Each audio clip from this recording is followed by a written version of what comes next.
are owned by the very cartels we are fighting. And we are going to fight these cartels because we have a responsibility as leaders of this country to make sure that we protect the farmers from exploitation. Okay. We make sure we protect consumers from exploitation by cartels who had been perpetuated by state capture and conflict of interest. So we know that 2 media stations are owned by the very cartels we have a problem with. Okay, but Deputy President, Excellency Gachagua, you are in position of power as the second senior most employee, and that mandate you enjoy from the people.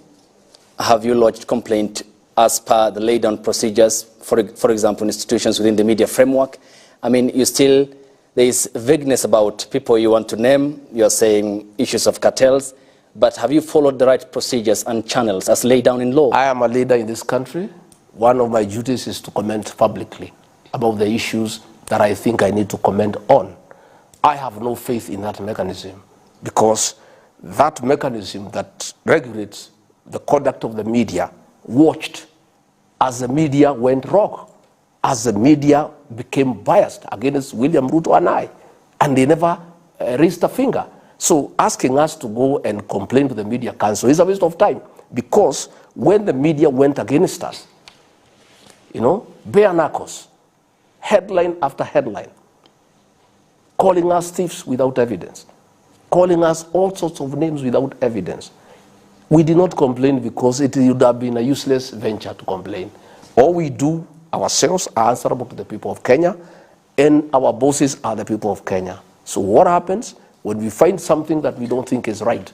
We tell the people of Kenya and we leave it at that. Thank you. Unfortunately, that is the rule of law. So are you saying you will disregard the rule of law? Because the rule of law says if there are issues, you follow the channel and raise with the media.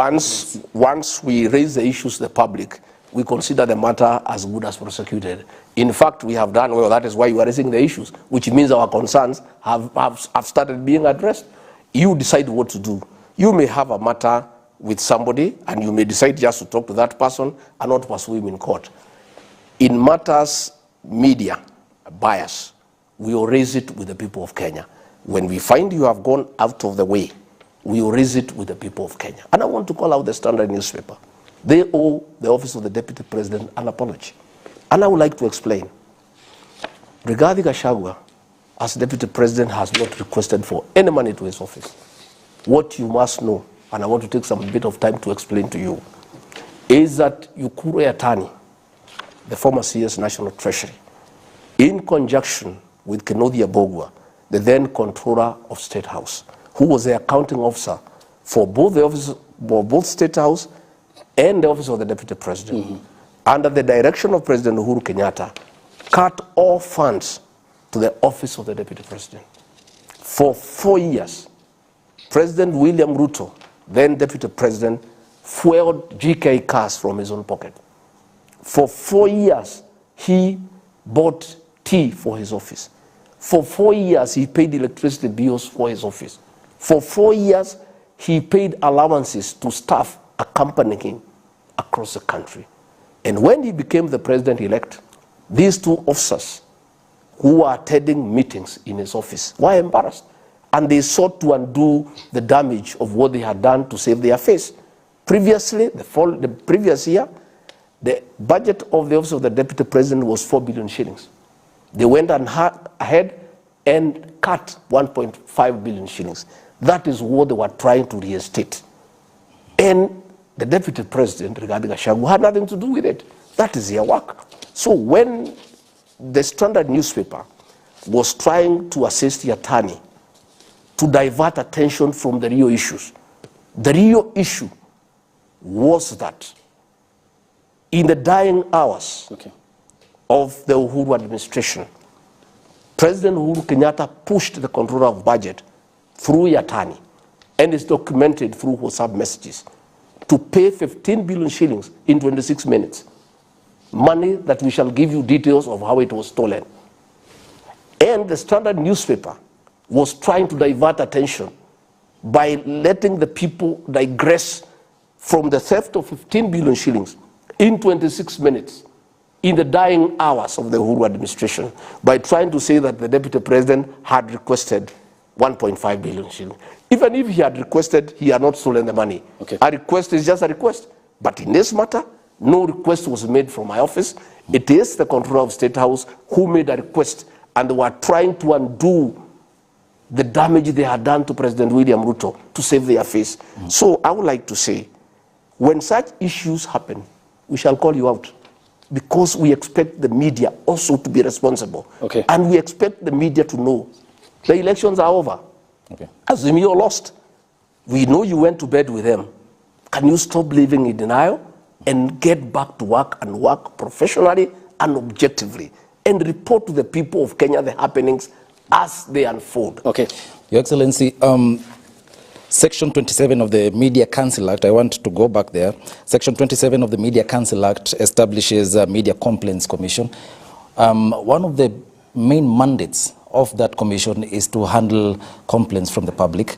You've clearly stated that you are not going to seek redress through, such mechanisms. Does that mean that now we have two sets of rules, one for the common Mwananchi and then others for the Deputy President? Absolutely no. You have a choice whether to complain or not. Even in normal times, there is somebody who can abuse you, and you decide to live with it. You don't have to report because there is a law against abuses. It's your choice. In our cases, we are leaders. Once we have let the people of Kenya know that the standard is biased, we leave it there. It is the people to judge. And the fact that you guys now are feeling it is very good for us. It's very good for our democracy, because we are having this discussion. You expect to be biased, to be subjective, but you don't want to be questioned by anybody. Yet, every day you hold us to account. You hold everybody to account. You don't have that preserve. That is only you who can hold others to account. The media too must be held to account. And we'll call you out when you become biased, when you are not objective. We have a right as leaders, as a country, as a people, equally to call you out. Okay. Excellency, before we move to the next itemized agenda, which is on governance, one final question on this. We are a democracy, and you have stated that. You have the right to be offended and the right not to be offended in democracy, because we are a secular society. And the media professionals have largely adhered to the code of principle and ethics, which is objectivity and the right to fair coverage for all the parties.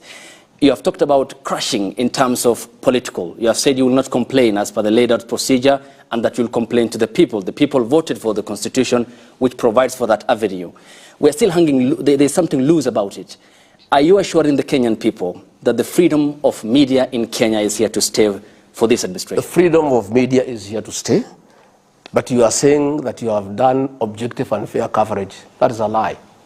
During the last election, in Citizen News, they would give Raila Odinga 20 minutes and give President William Ruto 3 minutes. We complained, we stopped complaining because nothing was being done about it. Raila Odinga was being given free live coverage. 5 days before the election, on Saturday, I think the 6th, I approached Inoro Station. I said I want to buy live coverage. They charged me 4.6 million. I said I'll pay. On the last day, they said, no, we can't give you live coverage. Keep your money. Thank you. And I was paying for the space. Because Uhuru Kenyatta knew that if I had 2 hours on Inoro TV, 5 days before the election, I would talk to the Kikuyu nation. Thank you. The media has not been fair. It has not been balanced. Probably now that we are having this conversation, it is about time that the media consider that these airwaves that you enjoy belong to the public. Thank you. You have a responsibility to provide fair and objective coverage to all political players within the Kenyan political space. Thank you, Excellency. We now move to the next item, which is on governance and institutions underneath the Constitution, and Jesse Rogers will be taking us through that. Okay, Your Excellency, perhaps just to begin on matters governance, I'd like to touch on your declaration that government appointments are sort of a preserve of those who voted in favor of the Kenya Kwanza government. Just perhaps to put the words into context, quote unquote, this is what you mentioned: the government is a company that has shares, their owners who have majority shares and those with just a few, while others do not have any. You invested in this government, you must reap. That's what you're quoted as saying. And as a matter of fact, we believe today you agitated for the same message at Tharaka Nithi County while you were with the president. And that begs the question, this is a symbol of national unity, the presidency. And in fact, is it your sincere thought that this is how governments should work? Thank you very much for asking that question. It's a very pertinent question. What I said in Kericho, and I believe in it, is that a government is like a company. I didn't say a government is a company. I said it's like a company. In every company, there are shares. Preferential shares, ordinary shares. When there is an AGM, non-shareholders do not attend the AGM. When there are dividends to be divided, they are divided according to the number of shares. That is the truth. What I said is that as a government, in terms of development, in terms of public resources, all Kenyans must be treated equally. And the president does not dish out development. Appropriation of funds for development is done by the National Assembly, and all parties are represented through the budget cycle. And therefore, the issue of discrimination, in far as resources are concerned, is non-existent. All Kenyans are taxpayers, and the government of President William Ruto and I will serve all Kenyans equally in matters development. In fact, last month, the president and I, an entire government, were in Luo Nyanza, where we were not voted in what I would call an acceptable manner. We got very few votes, and we are thankful for those few votes. We were in Siaya, unveiling development projects. We were in Homa Bay. We were doing 2,000 affordable housing. We were doing a PIA at Homa Bay. We were in Kisumu. Because even if those people did not vote for us, they are Kenyans and they pay taxes. But when it comes to forming government, no president anywhere in the world would invite people to his government who do not believe in him, who do not believe in his agenda, who cannot support him because they don't understand his agenda. And that is where the issue of shares came. That it is by the number of shares that you have in that administration that demonstrates your commensurate commitment to the success of that government. And I gave an example. I said if you are a farmer, and you are planting. You plant, you wind, you apply fertilizer, you irrigate. When the time comes to harvest, you go to the shamba and harvest. But a fellow who was standing by the fence, shouting at you and saying, you farmer, you are foolish. That maize you are planting will get nowhere. That seed is rotten. This farming cannot succeed in this area. Farming is not a good thing as we are livestock herders. How then can you invite that person to come and assist you to harvest? He doesn't believe in you. What I said in parables, and I like using figurative language because I'm a student of literature, and it's one of the most effective ways of communicating to the people, especially the people down there at the bottom of the pyramid. And that's my gift. I talk to the people directly. What I was saying, the people who are opposed to President William Ruto, saying that he is a thief, he is incapable of running this country, he has no agenda, the bottom-up economic transformative agenda is useless. There is no way we can allow him to invite those people to his cabinet, to be his principal secretaries, to be ambassadors. They do not believe in him. They do not believe in his agenda. How then can they come and demand to be included in that government? That's what I was saying. Okay. When I go to State House, and I said, I fight them there. Every day. That's what I said. I fight them there. People who are shouting at President William Ruto, saying he is useless, he is a thief, he will ruin this country. And they are lining up that they want to be given positions. I say no. Let us first give positions to those who believe in President William Ruto, to those who believe in the bottom-up economic transformative agenda. Those are the people who will help him. And let me tell you, before you tell me, that is a mistake President Uhuru Kenyatta made. He went and brought people through the handshake who did not believe in the Big Four agenda, who did not believe in the Jubilee agenda, people who had been opposed to his leadership, people who had been opposed to his economic programs. He brought them into his government. What happened? Everything came to a standstill. The economy got destroyed. By the time he left, the country was finished. We cannot make that mistake. And that is what I meant. But in matters development, in matters public resources, every Kenyan will benefit from this government. Your Excellency, with all due respect, Article 38 of the Constitution talks about political rights in the sense that every citizen is free to make political choices. That is a fundamental right and freedom. Absolutely. So what are you saying by saying the former president made a mistake to bring other people who never supported him into government? And what are you saying? Because if it's a right for every Kenyan to make a choice, it's a right. And then tied to Article 131 as the presidency, the symbol of unity. That is true. So in essence, that is true. But choices have consequences. That is true. It's a political right to choose whoever you want.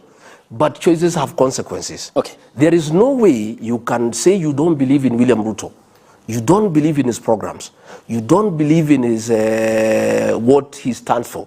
And then you want to be a member of his cabinet. How can you help him to transform the country? How can you help him govern? What I'm saying is, even in those areas where we are not voted for, we have people in the cabinet who believe in us.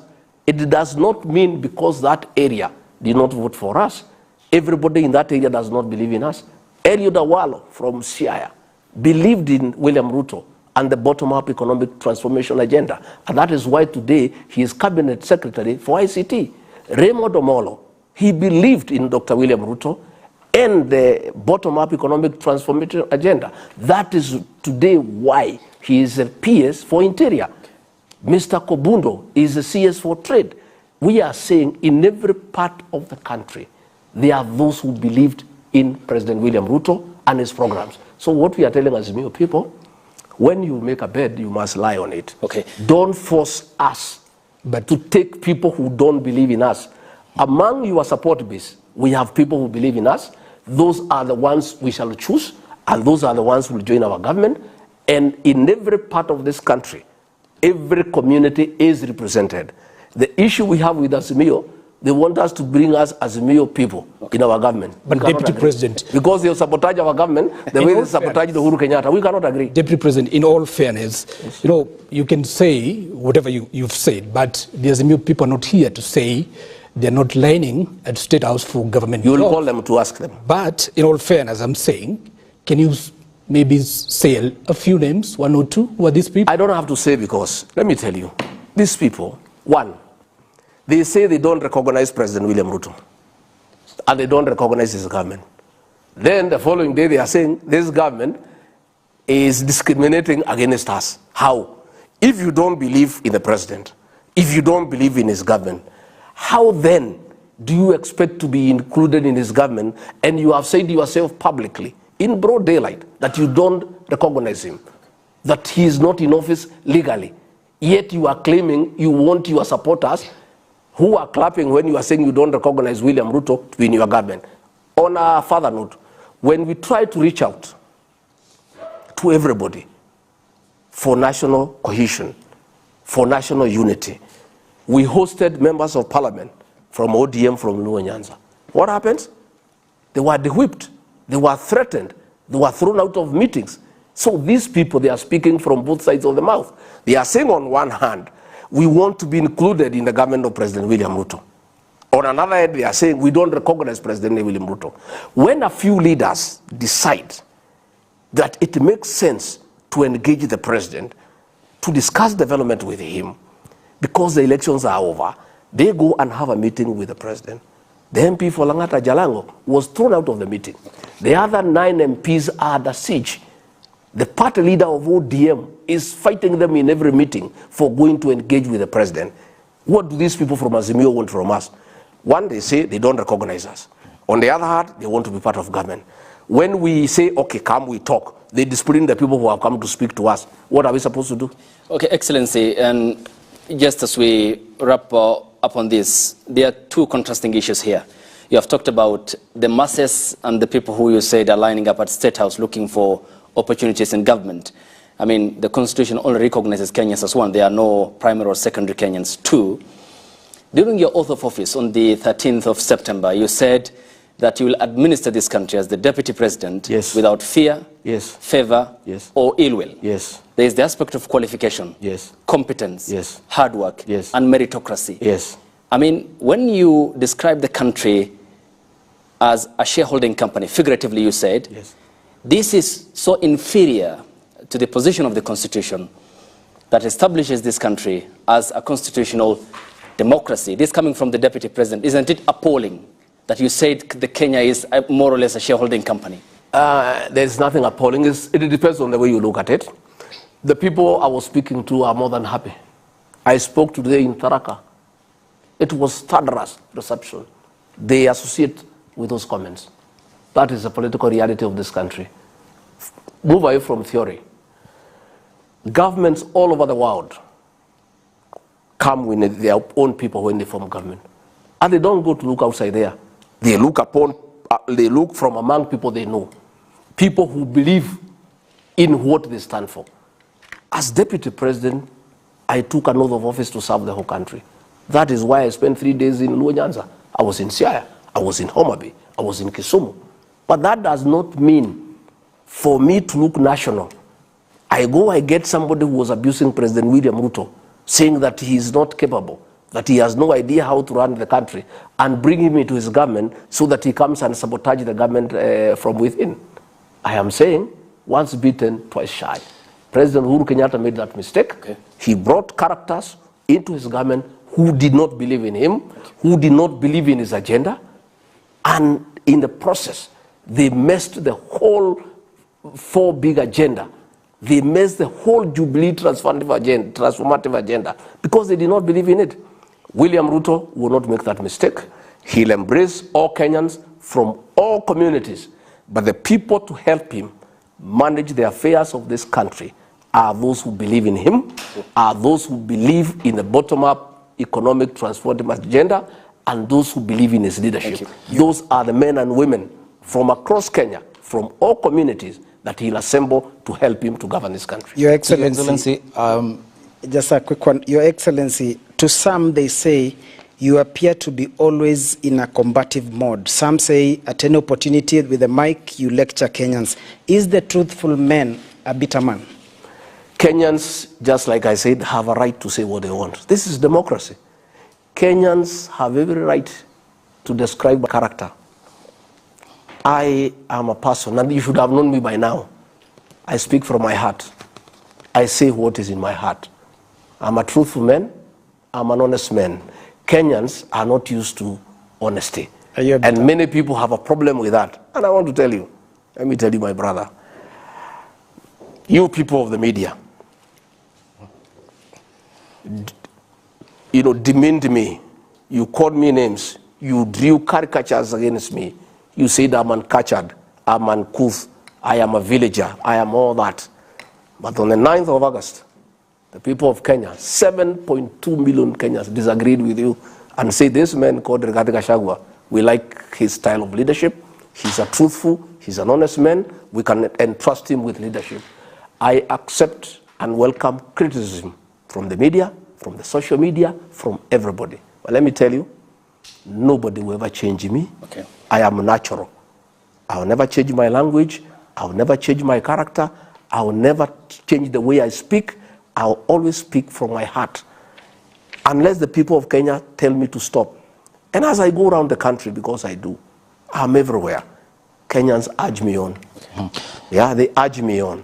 So, but I welcome criticism from the media, social media, from columnists. They are all welcome to criticize me.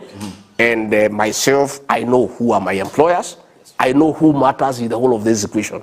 I know my preferences. I know who matters. That person who matters to me and my leadership is the one I normally talk to. Not the media. You only quote me, by the way. I normally don't address you. I address the people. I talk to Kenyans. And I have a chemistry with the Kenyan people. And I'm persuaded I'm on the right track. And I'm not going to change. I will remain a natural person. Your Excellency, you've talked about cohesion and reaching out to members, or rather leaders from the opposition side. You've said that you invited some ODM MPs in parliament, and later on they were de-whipped. What criteria did you use? Did you just cherry pick, or you issued the invites to everyone, including the party leader, ODM leader Raila Odinga? We talk to those who want to talk to us. People reach out. We have talked to Jubilee. They reached us out. We said welcome. Those ODM members of parliament reached out to us. We said welcome. We are willing to engage with anybody who has an idea on how we can improve our economy, on how we can make this country better, on how we can improve the living standards of our people. The doors of President William Ruto are open. My doors are open. You have seen, I embrace leaders like Honorable Kanini Kega, who used to abuse me and say that I should go to prison in Nyeri so that the locals can be bringing me uji. But I embraced him because he reached out. We are not bitter with anybody. What people mistake with bitterness is the truth. You know, many people do not want to hear the truth. When I said in Kasarani that we inherited a dilapidated economy, people thought that I'm bitter with President Uhuru Kenyatta. I was just simply being honest. When I said we got empty coffers, I was simply being honest. People mistake honesty with bitterness. Okay. We harbor no bitterness. We have come in, Jubilee people are with us, ODM people are with us. We have taken action against nobody. We have not used the criminal justice system to hunt anybody. We are open. We are saying, come, we talk, we work together, we are willing, we have no problem with anybody. Na matamshi yako kuhusiana na kukaribisha viongozi wote, na ya kwamba kama serikali ya Kenya Kwanza mko tayari kuzungumza na kiongozi kutoka upande wote, na tumeshuhudia wengi wakija pale State House ambapo wamezungumza na rais. Je, ni dalili ya handshake? Na vile vile kama Kenya Kwanza unaweza ukasema sasa hivi ya kwamba hauna machungu na wale viongozi ambao wakati wa kampeni walikuwa hawaungi mkono upande wa Kenya Kwanza? I have no bitterness with anybody. Honorable Kanini Kega used all sorts of insults against me. He was instrumental in my problems. He is the one who was working with Uhuru Kenyatta to persecute me. But when he reached me out, I'm a leader, and the elections are over. I told Kanini Kega, come, we work together. I am willing to talk to anybody who wants to talk to us. And we are talking to many people. Some come during the day, others come at night, depending on how they look at things. I'll continue to talk to leaders at night. We'll continue to talk to leaders during the day. And those who are willing to talk to us, we are ready. President William Ruto and I are Christians. We are not faithful. We have no bitterness against anybody. All we are saying is that we must be truthful. If that truth cuts somebody, so be it. There's nothing we can do about it. You know, sometimes when we speak the truth, you think we are against so and so, or we are bitter. We have no bitterness with anybody. We are good people. We've got a big heart. We want to embrace everybody. Let us come and build this country together. On that bit, Mr. Deputy President, someone would argue that you people, even after you were sworn in, you said you want a strong opposition. But here today, your party, UDA, is looking for, to cut MPs from ODM and Azimio and other parties, including Jubilee Party. Are you not weakening the same opposition? You said you want a strong opposition. We are not quoting anybody, they are quoting us. What do you want us to do when they come to us? When Jubilee MPs want to see the president, he is the president of Kenya, including those Jubilee characters, he is their president. He is the father figure of this country. When they come knocking, our doors are open. We will not lock anybody out. In fact, we believe in very strong opposition. In fact, the problems of this country began with a handshake when we killed the opposition and got involved in a mongrel of a government. You don't know who is opposition and who is government. And there was no check and balance. And theft and plunder of resources started from that day. The president has recommended to the National Assembly various amendments to the Constitution to create the office of the leader of official opposition, so that whoever is there has a platform, a legal platform, to go to the National Assembly, funded by the state, with vehicles, with support staff, with research staffers, to provide effective oversight on government. We have no intention whatsoever to muscle the opposition. We actually want to strengthen the opposition. And otherwise we are saying we have no need for handshake. And by the way, there will be no handshake with anybody. If those people want to talk to us on matters development, we are ready. But them coming to join government, no. We want the opposition to remain strong. We want them to agree with our people in the National Assembly. They agree and amend the Constitution, create the office of the leader of official opposition by law, so that he gets resources, so that he gets support to provide oversight of a government. A strong opposition is a good thing for any country, and we want a strong opposition. On that bit, your new SecGen of UDA, Cleophas Malala, is on record saying that you as a party, UDA, you want other parties, affiliate parties in Kenya Kwanza to fold. Do you still hold that thought, that even ANC, the other parties, including PA, including Ford Kenya, do you still want them to fold? That is Malala's idea of making UDA as a strong party. Cleo Malala is a very energetic young leader, and I really have a lot of time for him. When President William Ruto and I and our National Executive Council decided to pick him to be the Secretary General of UDA, is because we really appreciated his qualities, his energy, his passion and vigor. And that is what we need for a party. Probably his style is a little bit different. I have discussed with him. We don't want to coerce anybody to fold up. That is not necessary. He can make an invitation for people to fold up and join UDA. They don't have to. And we are happy the way we are in Kenya Kwanza. We are happy with the existing framework. But if along the way, the constituent parties consider it desirable to fold up and join UDA, so be it. If they want to remain independent within the Kenya Kwanza framework, so be it. Okay. So it was just Malala's way of bringing energy into the party. And the president and I have told him to proceed, to market the party, to make it very vigorous, to make it very, very active. But we don't want to coerce anybody. Anybody, if ANC want to come and fold up, fair enough. If they don't want, fair enough. We just proceed. Okay, Excellency. Before we proceed to the next topic, which is of concern to the Kenyan people, the cost of living and the economy, which Eric will be starting us off. One final question on governance. And one of the premise upon which your government was formed, and you told the Kenyan people this is a listening government, is the aspect of the rule of law and constitutionalism. You were recently in Nakuru County in defiance of a court order. Why? I was not in defiance of any court order because none had been served on me. Okay, let me just cut you. This was in relation to the recalling of Peter Mwanzo, the former Nakuru County commander, who was in Nakuru County to Vigilance House. And you said you went there knowingly that these people are not going anywhere. That's what you said. I quote you verbatim.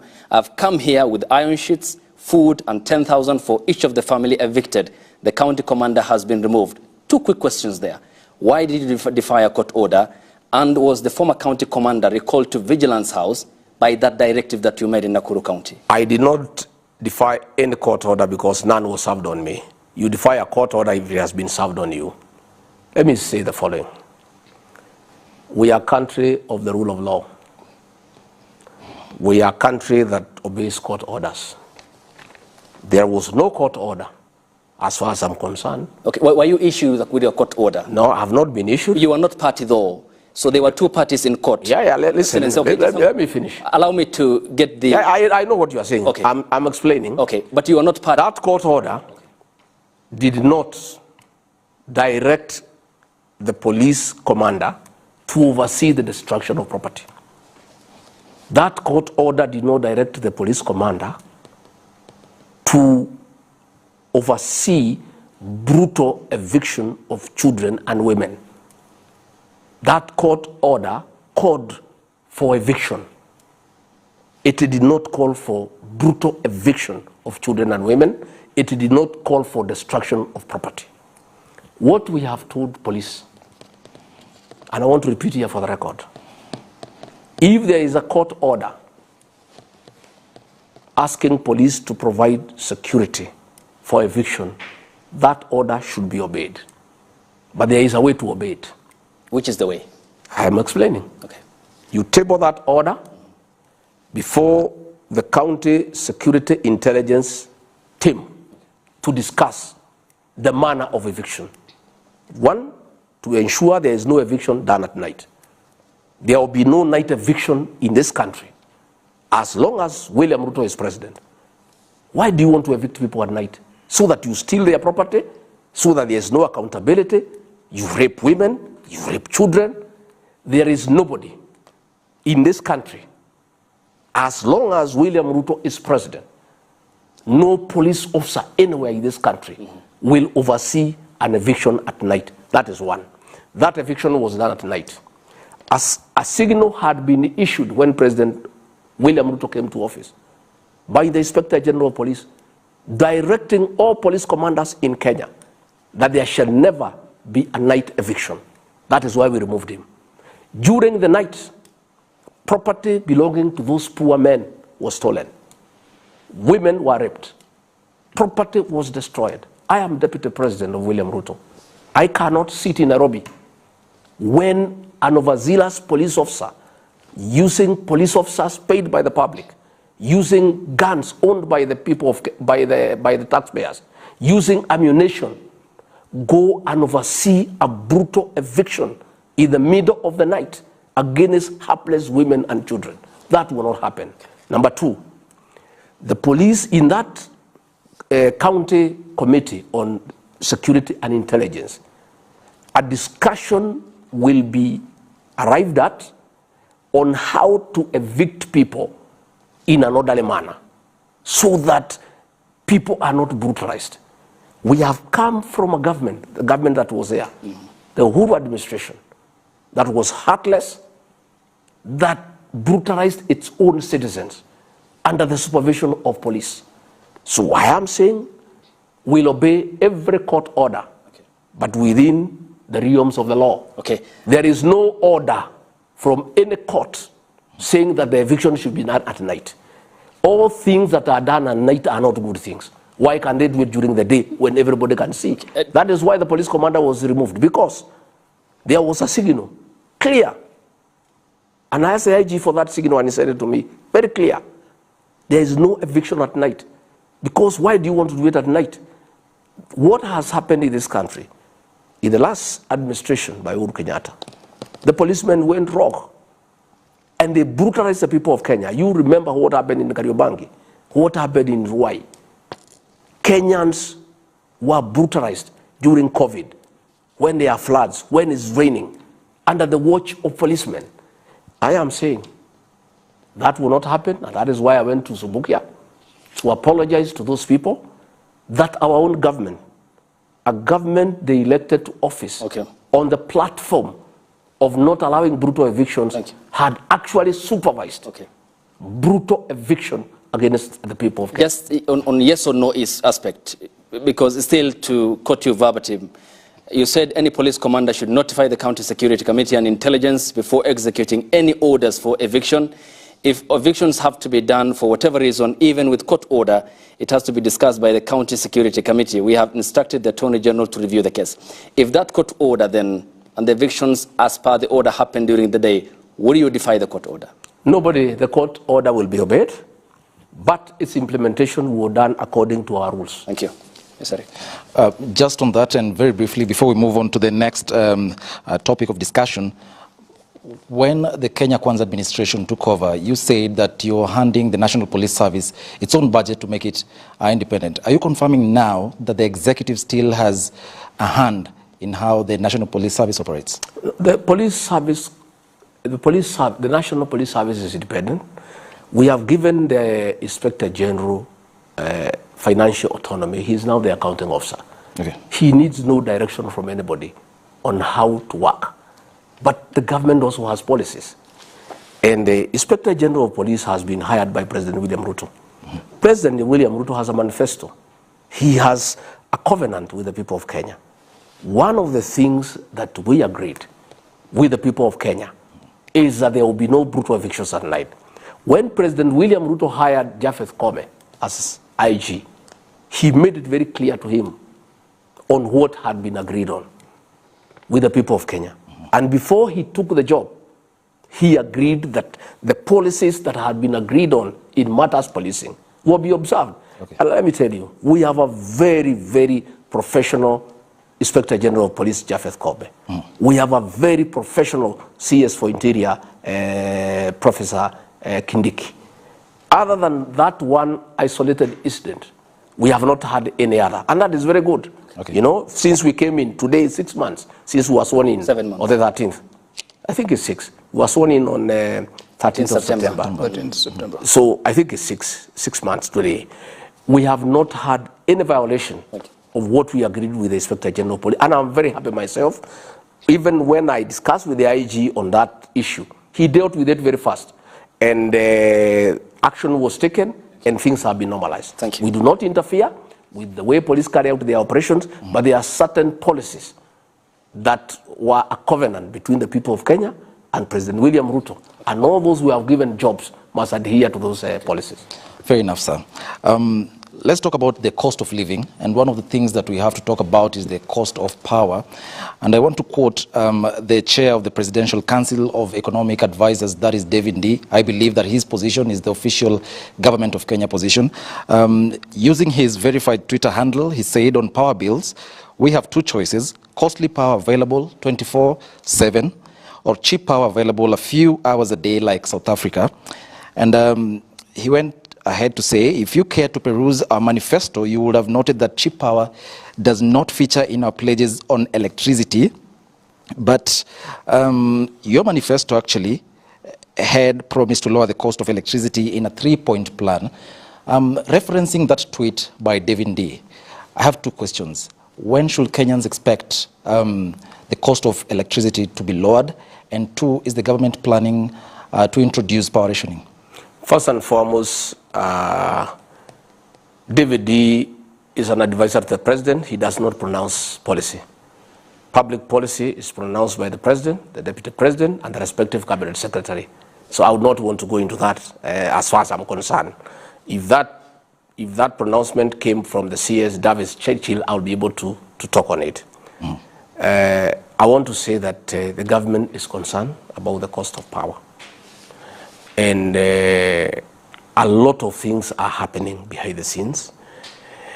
We are having a problem because of the prolonging drought and the effects of climate change and 5 failed consecutive seasons. All electricity generated through hydro, there's a problem. And in another 2-3 weeks, we'll have a very serious shortage. So the idea has been to expand to geothermal, solar energy, and wind energy, progressively in terms of long-term solutions. Because like the independent power producers are very expensive because they use diesel, and diesel is very, even in your own home, you have a standby generator, you know how expensive it is. So the government is well sized that the issue of cost of power is affecting the economy badly because it brings up the cost of manufacturing, and that cost of manufacturing due to cost of power is passed to the consumer. So along the way, there are many things going on which I don't want to delve in at this stage because they are still at the policy level. They are still at a discussion in cabinet. I don't want to diverge what is going on in cabinet, but I want to assure the people of Kenya that there is a big team of men and women, experts on power, who are burning the midnight oil to come up with sources of alternative energy with a view of bringing the cost of power down to boost manufacturing and production. Because as long as the cost of power is up, we will not be able to bring down the cost of living. So it is something that there is a team of men and women who are working day and night, and in the next several weeks, there will be a policy pronouncement on that aspect of what the government intends to do to bring down the cost of power.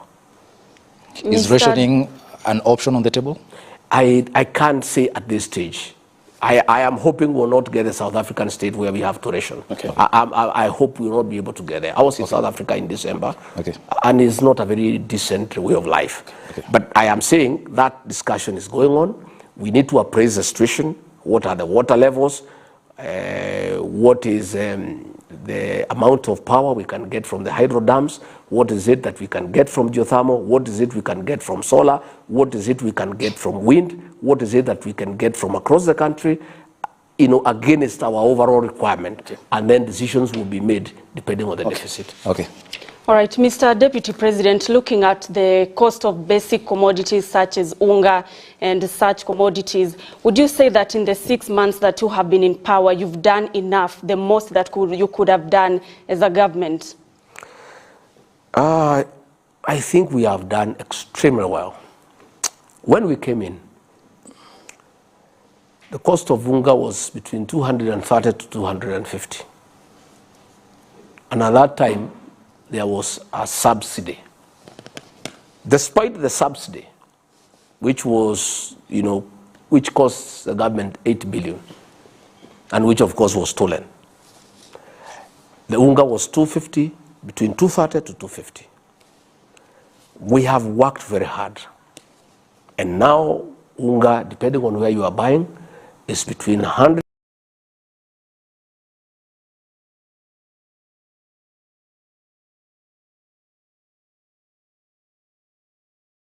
170 to 191.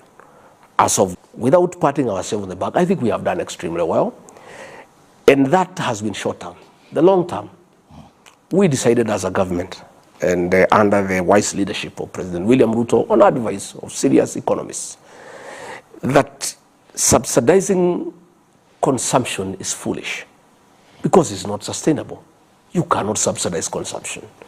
And the president was well advised, and after analyzing all the advice from all sorts of experts and economists and putting his own thinking into it, decided that the way to go is to subsidize production. And that is why, immediately after coming into office, we set money aside to subsidize the cost of fertilizer. Fertilizer that was going a 50 kg bag at 7,000 is now 3,500. The net effect of that is that the farmers will get a better yield at a lower cost of production. And that benefit will be passed to the consumer.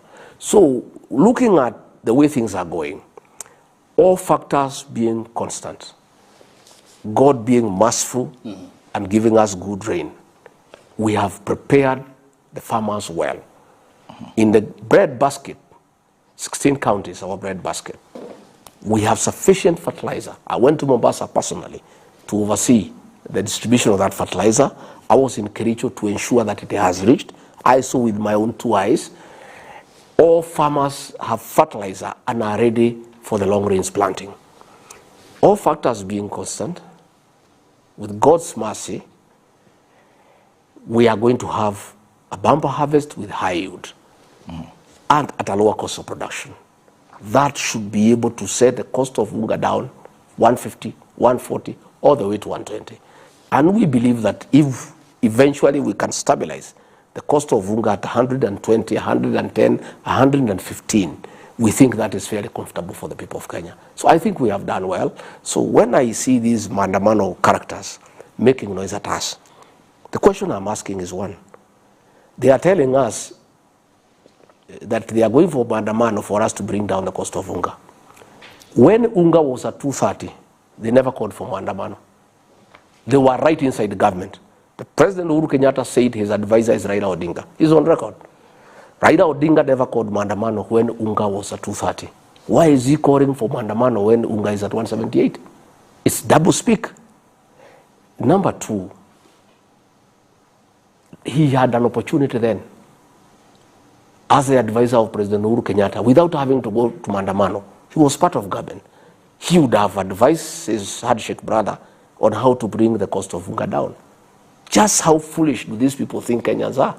These are the same Kenyans who are buying unga between 230 and 250 during the reign of the handshake brothers.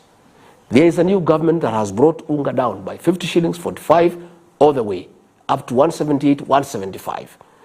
I think without blowing our own trumpet, I think we are not doing very badly. We are not doing as much as we would have wanted.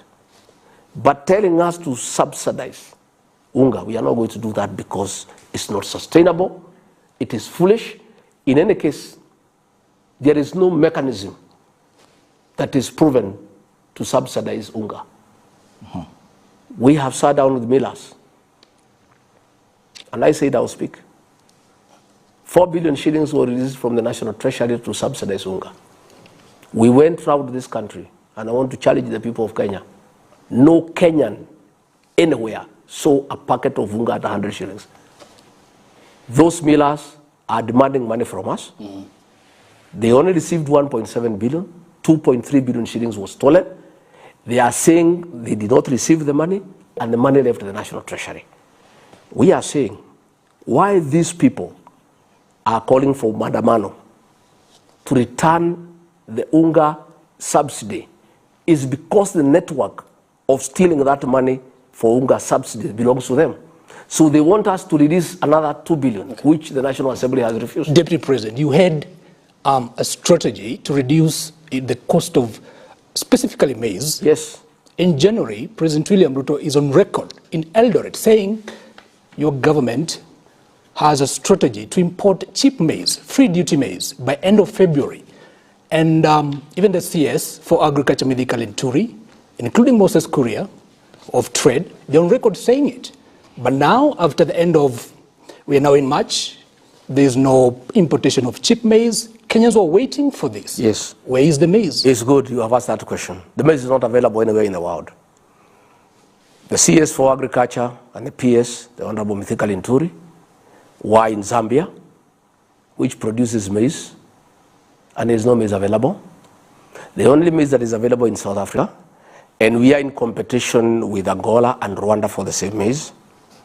The maize in Brazil, bringing it here because of the distance, the cost is too high.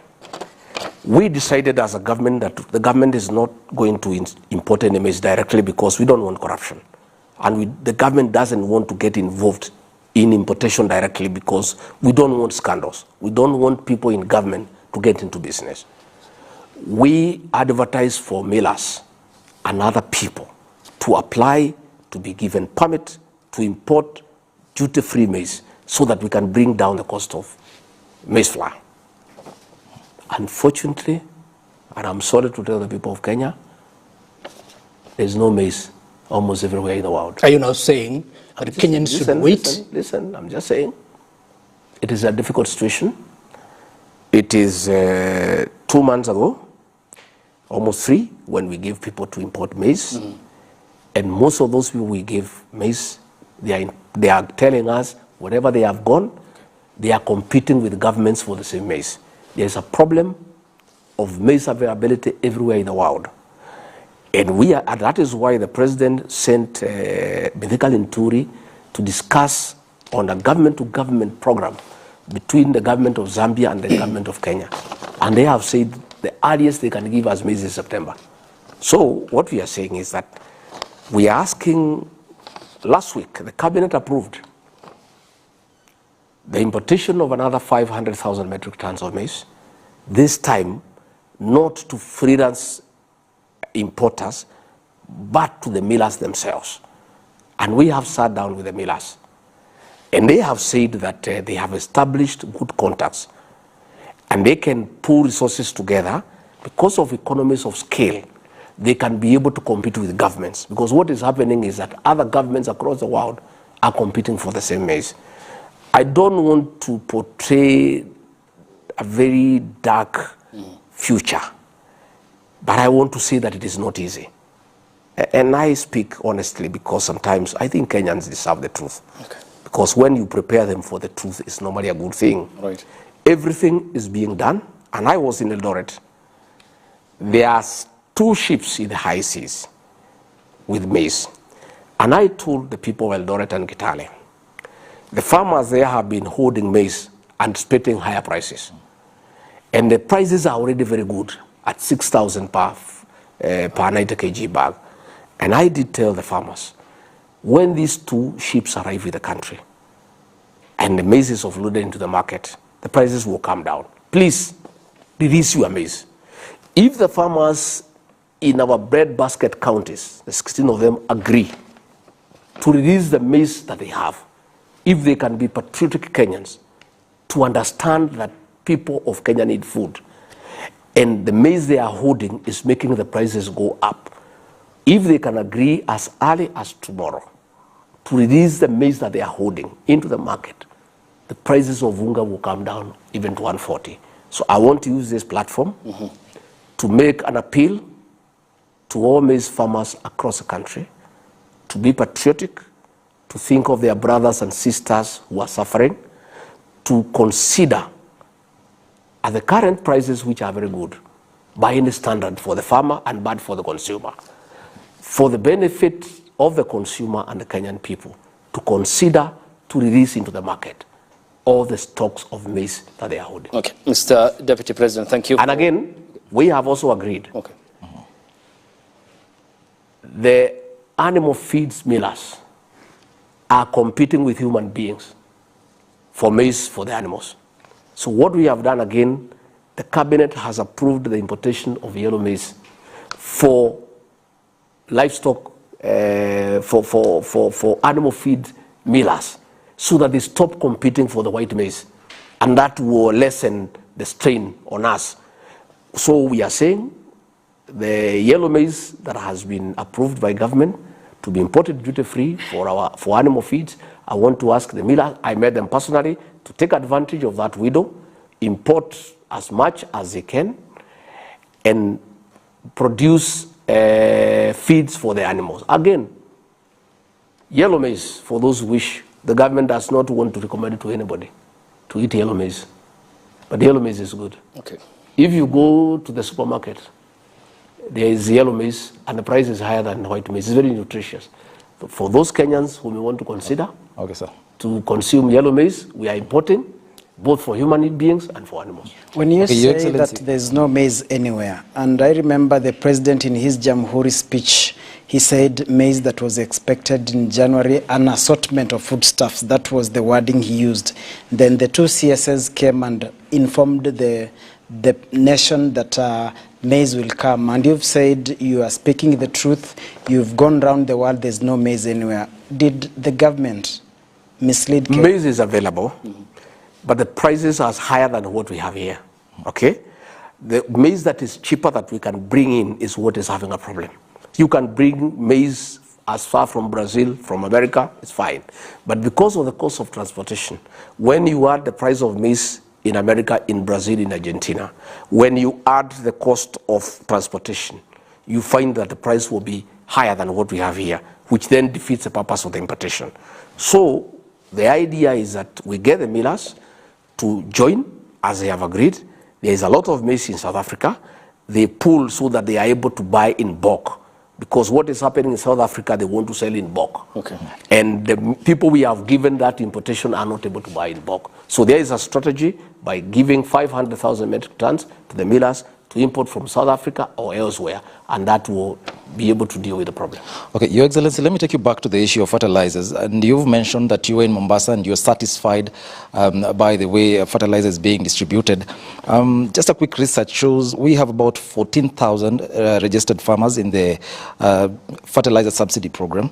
Only 4,600 currently have received fertilizer. And then there's also the issue of decentralization. A lot of farmers or their representatives that we talk to say that there's the issue of decentralization. Most of them have to travel all the way to Kitale. Yes. And then the fertilizer that they have is the NPK type, but they prefer the DAP to the NPK type.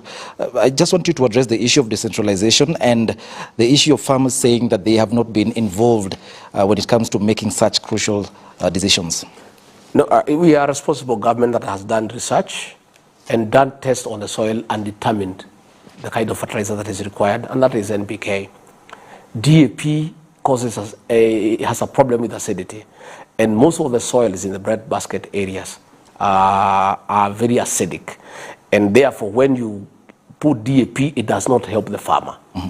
But the farmers have a tradition, and sometimes when you have used DAP all your life, you simply want to continue using DAP. But this government is a responsible government. It has done soil testing and determined that DAP is not the correct type of fertilizer. Okay. But those who wish to buy DAP is available at the normal price in the shops. Okay. But for the subsidized one, it is the one that is recommended by government. Your statistics are not true. We have enough fertilizer everywhere. In fact, what we have done, we have had now added the counties of Kisii and Nyamira.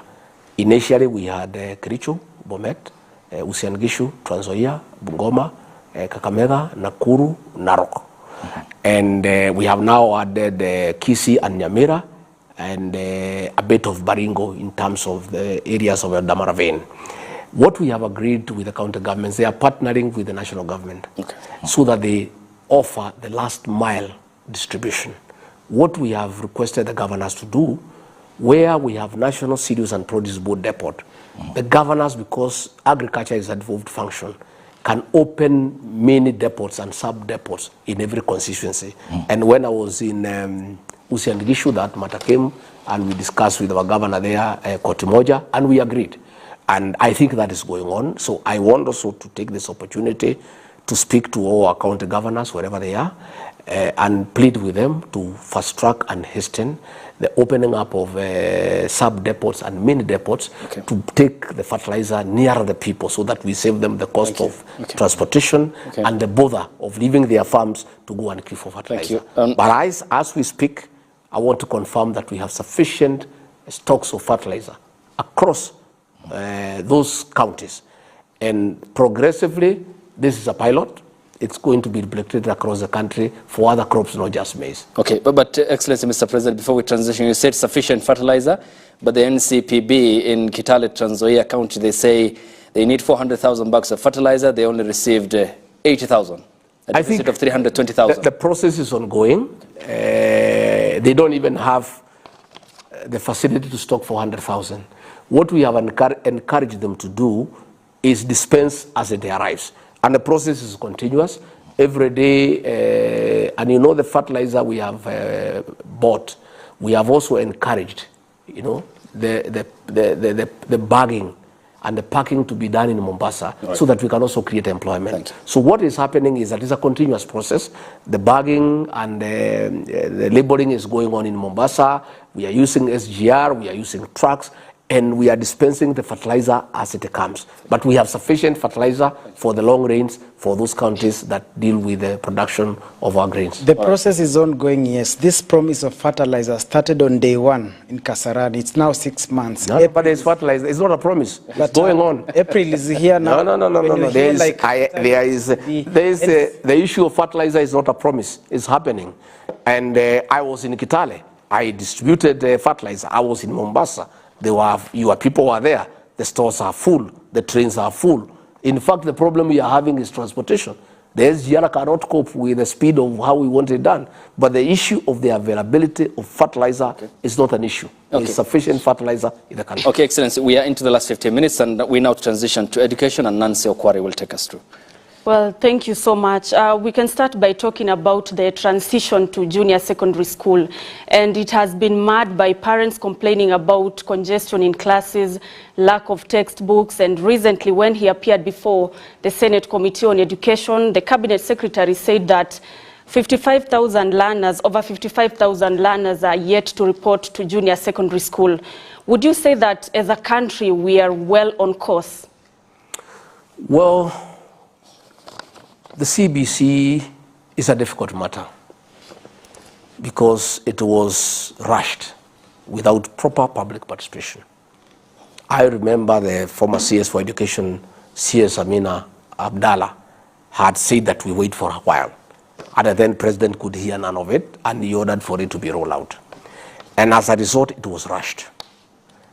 It is a paradigm shift in our education system in terms of the curriculum, in terms of teachers, in terms of physical facilities. The country was not ready. It was rushed. So when we were campaigning, we had a session with all stakeholders in matters education, and they took us through the challenges of CBC. And on assuming office, the first month, President William Ruto established the Presidential Working Party on Educational Reforms. That party, led by Professor Raphael Munavu, has traveled the breadth and width of this country and talked to stakeholders pupils, teachers, parents, educationists, private owners of schools, and they are in the last stage of compiling a report. But they did submit an interim report to the president because we needed to make certain decisions. Because, you know, there was an exam for the pupils in Standard 6, and they needed to know what is their future. And the report that came to the president, and the president concurred, the recommendation by the people of Kenya through the Presidential Working Party on Education Reforms was that junior secondary school be domiciled in primary schools. And that decision has been made. Already, there is a crisis. The crisis would have been tenfold had we proceeded on the initial plan of those young boys and girls going to secondary school. Already the parents are having a challenge, even affording the school uniform for the junior secondary school. And the president has directed the Minister for Education to make sure that no child is barred from going to class on an account of not having a uniform for the junior secondary school. So I want to say that there are good elements in CBC, but there is quite a number of issues that require serious reform. So we have agreed as a government, we are not doing away with CBC, but there is going to be tremendous reform. And the situation we are in, it is because the previous administration did not have respect for public participation. They dictated a system without talking to the stakeholders. They needed to talk to the teachers. They needed to talk to the parents. They needed to talk to the educationists. And now what has happened is that they have been spoken to, and they have given their views on how to make this system work. We are waiting for the final report, which will be ready before the end of this month, on the various recommendations on how to reform CBC and other reforms in the educational sector, including training, including universities. You know, we have a big challenge in our universities where they are not able to sustain their activities because of lack of funds from the National Treasury. There are various reforms that will be initiated on how we handle our universities. There will be reforms on the TVET sector. So the whole thing, the Presidential Working Party on educational reforms will come up with a holistic recommendation on how to re-engineer the whole educational sector for the purpose of our children and for prosperity, for the years ahead. Okay, and Excellency Deputy President, when we talk about CBC, there is the pivotal question of teachers, and we are talking about 116,000 deficit at the moment in the country. Yes. There is the position of the chief administrative position secretaries in the country. Let's go hypothetical by the number that the former president appointed, 29. You will require 2 billion to maintain all the CISs who will be appointed, though this is not envisioned in the constitution. Why then not refocus this priority? Because this money can employ 5,714 teachers and also employ the 4,000 unemployed doctors in the country. I mean, talking about in the midst of austerity, why do you need the CIS position, for example? Well, to start with, in matters teachers, there is a very big gap, the way you have said. In 6 months, the Ruto administration has done something that has never been done in the history of this country. We have employed 35,000 teachers so that we can start bridging the gap. Next year, we'll do another 35,000.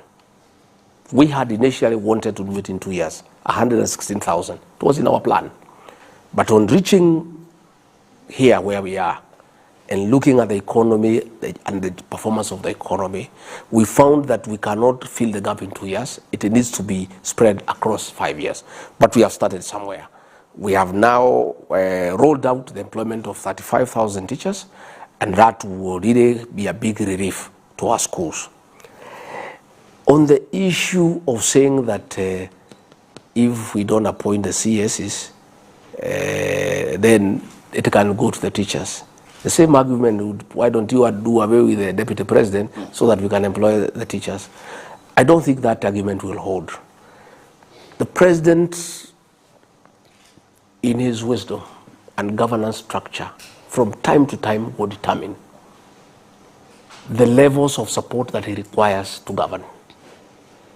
We have found a country that is in a hole.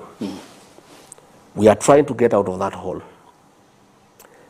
We have found, like now, the Minister of Agriculture is always out of the country for a good reason, looking for maize. He was in Morocco looking for fertilizer. He was in Zambia looking for this. He was in that. He is hardly in the country. And he's not out there having leisure. He's working. He needs to leave somebody here to handle other matters that are supposed to be handled by the minister. Because the PS is there. Okay. He is the accounting officer of the ministry. But at the policy level, there is a gap. I was looking for CS Linturi last week. I was going to the agricultural show in Eldoret. And he was not here. He was in some country where the president had sent him. If there was a CAS, that is a person I would have gone to the Eldoret show so that he can make whatever policy pronouncements that he needs to make as a minister there. But I had to recall Inturi from wherever he was. He stopped what he was doing to come back so that we go for the show. Because what happens when you go to meet farmers, when you go to meet exhibitors, there are certain issues that will be raised that needs the minister to be there to make an answer. So, from where I sit, listening to the president, assisting him in the management of the affairs of this country, chairing the cabinet committees, there's a gap. There's a serious gap. And we need another level of helpers to enable us execute our mandate. And the president and I and the rest of us are persuaded that the costs, the benefit of having the CSs will outweigh the cost to it. Okay. So that we have another level. And you see, even previously, during those years, there was a minister, there was an assistant minister. When the minister is not there, the assistant minister will go to parliament and answer questions. We are reaching a place where we are getting stuck because, you know, as a country, we have agreed that the model of development is PPP, public-private partnership.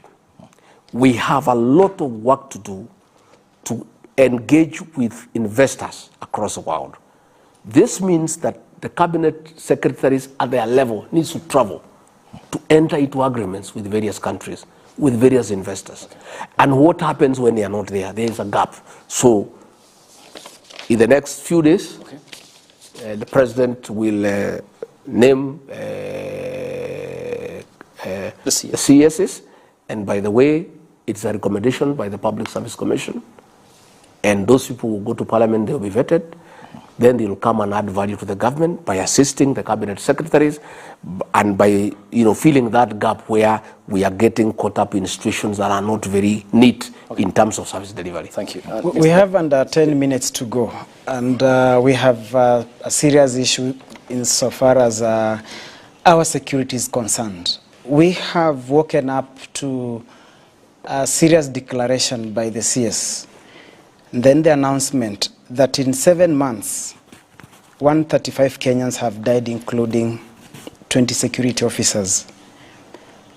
In 1 week alone, Samburu West, areas of Malaso, Pura, and Kurkur, a dozen killed. 6 people killed in Tot Marakwet. At the time, we have a multi-agency operation on the ground. Is this war winnable, or it's just another, for lack of a better word, waste of time and resources? How do you reconcile the fact that we have a very serious operation ongoing and people are dying? And starting tomorrow morning, there are areas that civilians have been ordered to vacate, meaning that it is another humanitarian crisis.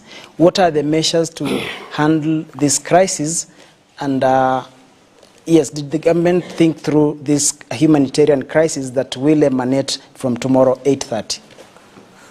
Thank you very much. I, Rigathi Gachagua, come from a security background. I have, for 15 years, been involved in matter security. I am trained I'm a paramilitary officer. I'm trained in weapon handling, in basic combat skills. I understand this topic. President William Ruto has made a decision, and I support him 100%, that this cattle rustling and banditry menace and the nonsense around it must come to an end. It's a difficult decision. It has to be done. There's a lot of impunity in the North Rift and other areas that are prone to security challenges. What has happened is that previously, any time an operation is ordered, previous leaders have taken political considerations and stopped the operations. When leaders make noise because of the elections, they stop the operations. So the raiders, the bandits, have been embodied by impunity because they know an operation will be ordered, noise will be made, and it will be stopped. In fact, sometimes they have been sneaking to a neighboring country for a few months, and then they come back. I want to tell the people of Kenya, this operation will go on for 1 month, 6 months, 1 year, 2 years, 3 years, 5 years, whatever it takes until sanity is restored in the North Rift. What has happened is that when we ordered this operation and the president asked the military to come in to support the IG, and I really want to thank and commend Professor Kithure Kindiki for his leadership in this matter. He's a cool guy. Many people had demeaned him because of his size and height. And he doesn't shout too much and doesn't have too much bravado. But he has planned well. I have listened to him.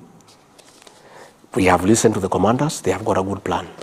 What has happened is that these bandits in Suguta Valley and other gorges are using women and children as a human shield so that they can stop the security officers from carrying out their work.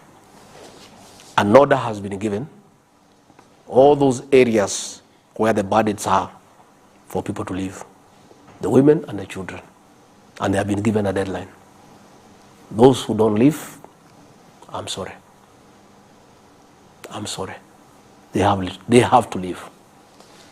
These bandits cannot hold the government at ransom anymore. Thank you. We are tired.